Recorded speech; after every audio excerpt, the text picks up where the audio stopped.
0 touchdowns, 1 pick, QBR 53. Played arguably the worst out of any quarterback who played this week. Didn't really get it going on the ground because the Eagles can stop the run. So the Giants really didn't have a chance. And you mentioned the receivers. It's like, who? Because Darius Slayton is not a, oh my God, great receiver. He's not carrying Daniel Jones. And then Isaiah Hodgkins. It's like, that's the guy we're going to brag about. Richie James, who led the Giants in receiving that night. Matt Breida. That's the running back. Yeah. So it's Danny Bellinger. No. The receivers are a massive problem for the Giants. And if we're talking about the Giants moving forward, it's like, this is a game. This feels like a team that's a fluke. And why is it a fluke? First of all, Daniel Jones sucked for his first 5 years. And then all of a sudden you get a new coach and I wouldn't even say they're amazing. They're 9-7. They make the playoffs. They have a lot of great games. They're kind of like how the Vikings were this year. That's why they matched up so well against them.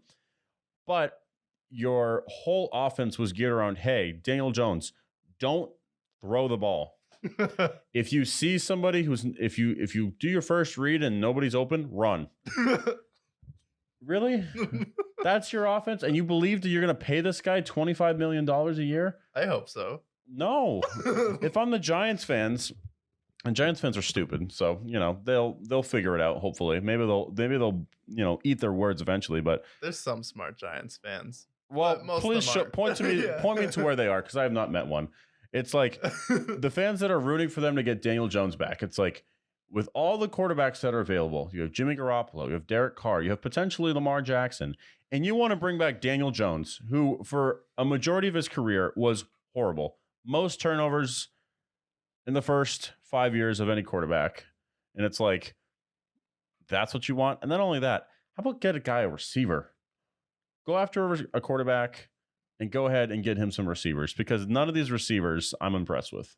Yeah, I would say, though, Daniel Jones really hasn't had any good receivers for his whole career, because who's his best receiver this year? It's like you named Darius Slayton, Haggins, and then you have Matt Breida, and then Saquon Barkley was really the number one threat on offense, and he was coming out of the backfield. So if you want to talk about a guy, like, if your first read isn't there, then run. It's because, like, well, who else is getting open besides the first read that we designed to get open? Because these guys can get no separation. They're not doing you any favors with their route running ability.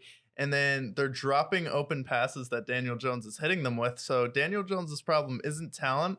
Daniel Jones's problem isn't athletic ability. He's like an A at everything except for IQ and awareness.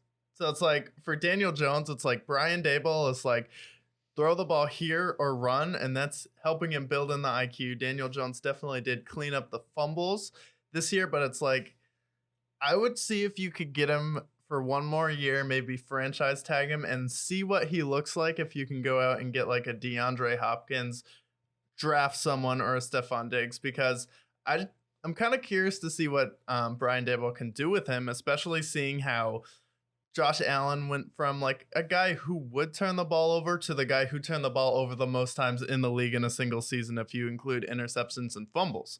So it's like you see Josh Allen go from a guy who was wild and erratic in college, and it took Brian Daboll a few years just cranking him, and then year 3, he just springs out of the box when they get Stephon Diggs.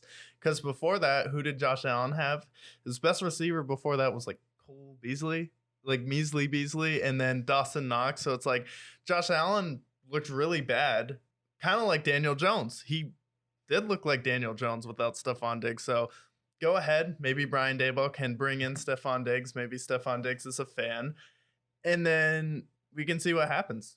But even if it's not him, it's another wide receiver. But at least give him one more year with some talent around him, and then it's okay. But like, to say that it's like he had bad coaching, dysfunction, rip all the coaches that coached him.